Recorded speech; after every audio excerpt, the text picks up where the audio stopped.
नमस्कार मित्रों, जैसा कि आज 19/1/2023 को दीनदयाल उपाध्याय गोरखपुर विश्वविद्यालय गोरखपुर के बीए थर्ड सेमेस्टर एग्जामिनेशन 2022-23 के अंतर्गत एजुकेशन सेकंड पेपर हुआ है, जिसका कोड था EDU 202 और पेपर आईडी थी 8284 यानी कि 8284, जो बीए तृतीय सेमेस्टर का था। CBCS मूड में परीक्षा हुई, इन टर्म परीक्षा हुई है।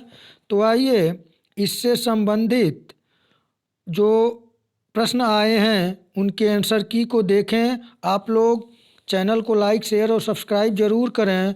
यह आप समझ लें कि यह BA third semester education second paper था, जिसका पेपर कोड EDU 202 और पेपर आईडी था 8284, जो 19 जनवरी 2023 यानी कि आज हुआ है। आइए देखते हैं। पहला प्रश्न जो पूछा गया था बहुत ही आसान प्रश्न था कि भारत में जाति का आधार क्या है। तो इसका सही उत्तर आप सभी जानते हैं। इसका सही उत्तर है ऑप्शन ए, जन्म। प्रश्न संख्या दूसरा पूछा गया था, जाति एक बंद वर्ग है, किसने कहा। तो यह जो प्रश्न है ये तो आपके फर्स्ट पेपर में भी पूछा गया था। सही उत्तर है ऑप्शन सी, DN मजूमदार एवं TN मदान का कथन है, जाति एक बंद वर्ग है। प्रश्न संख्या 3 पूछा गया था, हम भारत में वर्गविहीन समाज की स्थापना करना चाहते हैं, यह कथन किसका है। तो मित्रों, इस प्रश्न पे थोड़ा डाउट बरकरार है। मैं अंबेडकर के साथ जा रहा हूं, और जो डाउट है वो गांधी अंबेडकर को लेकर है, तो मैं अंबेडकर के साथ जा रहा हूं। जैसे इसकी एकदम कंफर्म 100% सूचना सही की मिल जाएगी, मैं कमेंट के माध्यम से दे दूंगा, या आपको मिल जाए तो आपको आता हो तो आप कमेंट के माध्यम से हमें सूचित करें। आइए अगले प्रश्न को देखें। प्रश्न संख्या 4 पूछा था, निम्नलिखित में से सामाजिक स्तरीकरण की विशेषता है। तो इसका जो सही उत्तर होगा वह है ऑप्शन डी, उपर्युक्त सभी। प्रश्न संख्या 5 देखते हैं, जो पूछा गया था आपसे कि लिंग शब्द का प्रयोग निम्न में से किस अर्थ में किया जाता है। तो जीव विज्ञान में भी लिंग का अर्थ होता है, व्याकरण में भी, सामाजिक क्षेत्र में भी, यानी सही उत्तर है ऑप्शन डी, ये सभी। प्रश्न संख्या 6 परिभाषा पूछा था कि किसने कहा सामाजिक गतिशीलता व्यक्तियों या समूहों का एक सामाजिक ढांचे से दूसरे सामाजिक ढांचे का संचलन है। तो यह 6 नंबर प्रश्न का जो सही उत्तर है वह है ऑप्शन ए, यह स्टेटमेंट पी सेरोकिन का है।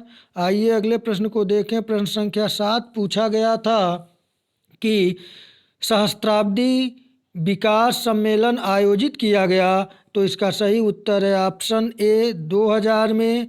प्रश्न संख्या 8 पूछा गया था, इसी ऊपर वाले प्रश्न से संबंधित प्रश्न था कि संयुक्त राष्ट्र सहस्त्राब्दी शिखर सम्मेलन द्वारा सुझाए गए विकास लक्ष्यों की संख्या है। तो इसका सही उत्तर है ऑप्शन बी, 8।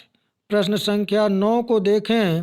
पूछा गया था, सतत विकास लक्ष्यों को कब तक पूरा करने का लक्ष्य रखा गया है।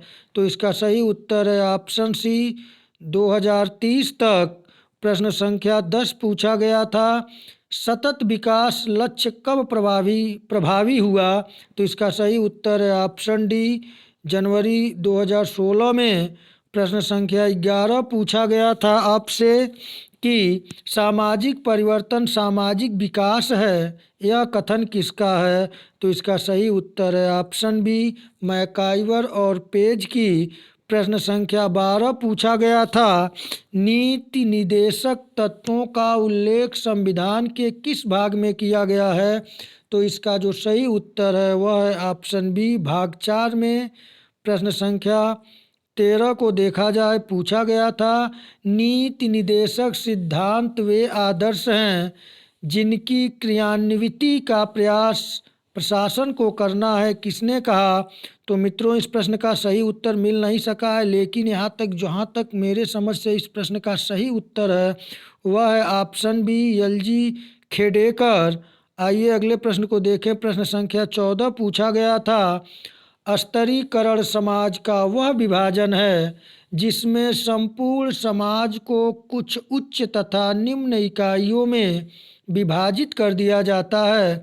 किसने कहा? तो इस प्रश्न का सही उत्तर है ऑप्शन बी, मूरे का स्टेटमेंट है। प्रश्न संख्या 15 पूछा गया था आपसे कि किसने कहा कि देश के शैक्षिक विचारों में महत्वपूर्ण परिवर्तनों के बिना आधुनिक भारत की सामान्य जागृति संभव नहीं होती। यह प्रश्न भी डाउट में है, मिला नहीं, लेकिन जहाँ तक मेरा मानना है कि ऑप्शन बी सही होना चाहिए, राय चौधरी व दत्ता। आइए प्रश्न संख्या 16 को देखें। पूछा गया था सामाजिक परिवर्तन का मुख्य कारण आर्थिक है। यह कथन किसका है? तो आप जानते ही हैं, आर्थिक निर्धारणवादी कार्ल मार्क्स हैं। 16 का सही उत्तर ऑप्शन बी है, कार्ल मार्क्स।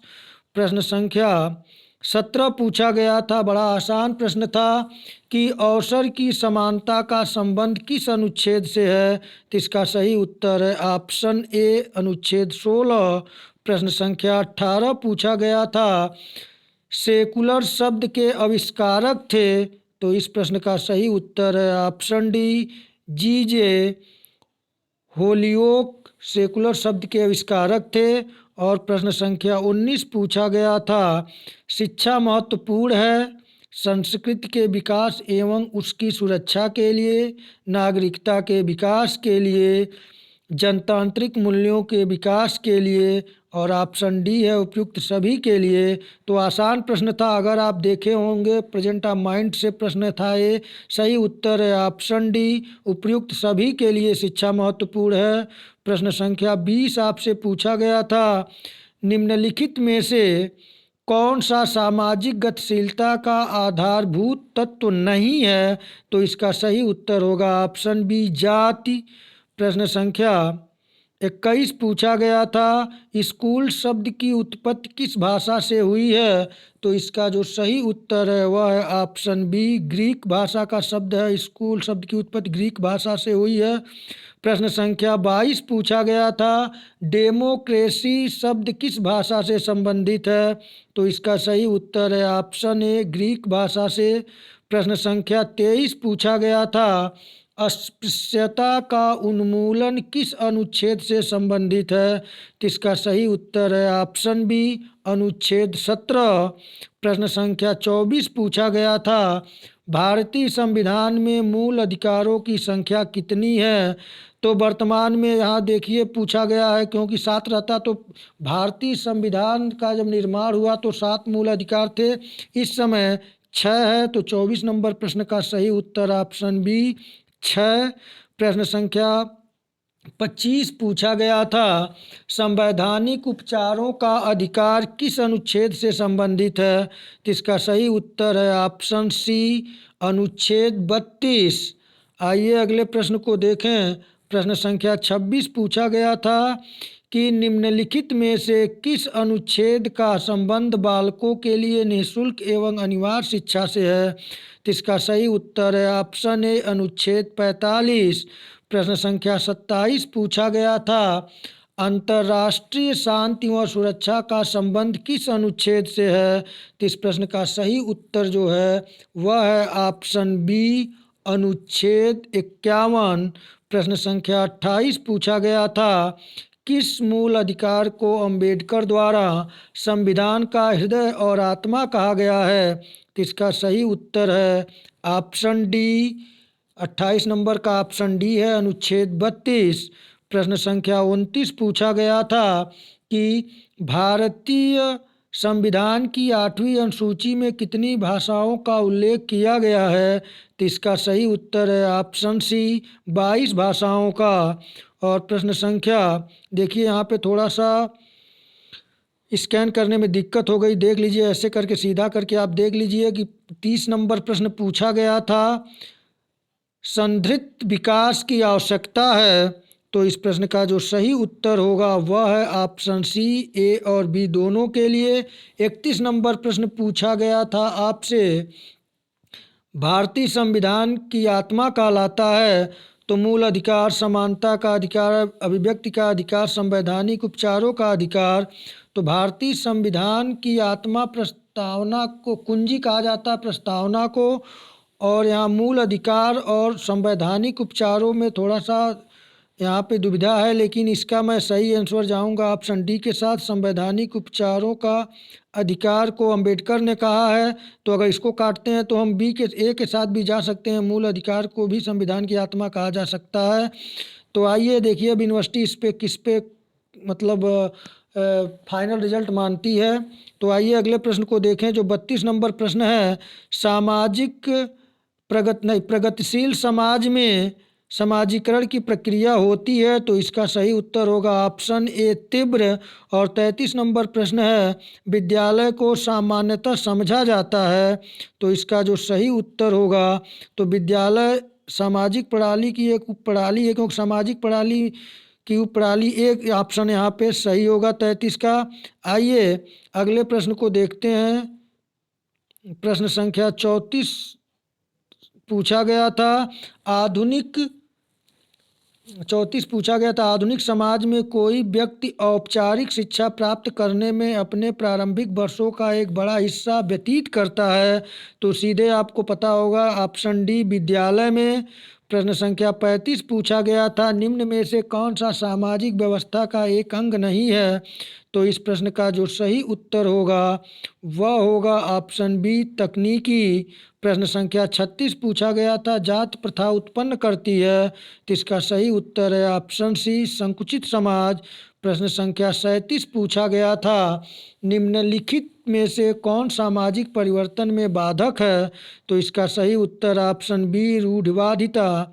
प्रश्न संख्या 38 पूछा गया था किस उद्देश्य के अनुसार प्रत्येक व्यक्ति को कुछ सीमा तक सामाजिक आदर्शों के अनुसार कार्य करना चाहिए।